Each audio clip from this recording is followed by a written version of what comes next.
यवतमाळ येथे लॉकडाऊनच्या काळात नियमाचे उल्लंघन केल्याने 1,09,000 वाहन चालकांकडून 2,28,00,000 रुपयाचा दंड वसूल करण्यात आला आहे।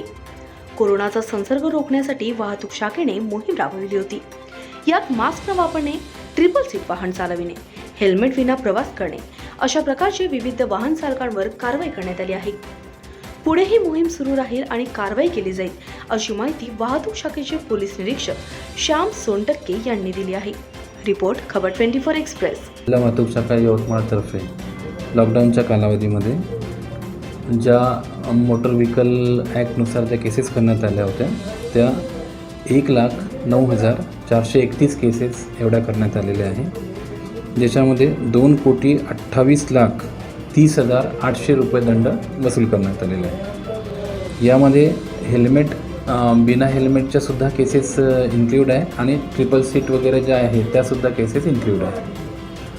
आणि आता आमचा जो एजेंडा आहे तो ॲक्च्युली ट्रिपल सीट, त्याच्यानंतर हेच आव्हान आहे की गाडी चालवताना जास्त स्पीडमध्ये चालवू नका, ट्रिपल सीट बसवू नका आणि विशेष करून दारू पिऊन वाहन चालवू नका, कारण की मुख्य जे अपघात होतात, जे फॅटॅलिटी होते, ती फॅटल अपघात होण्याचं मुख्य कारण ते आहे तुमची स्पीड आणि दारू पिऊन वाहन चालवणे। जे वाहतुकीचे नियम मोडतात त्यांच्यावर आम्ही प्रभावी कारवाई करणार आहोत।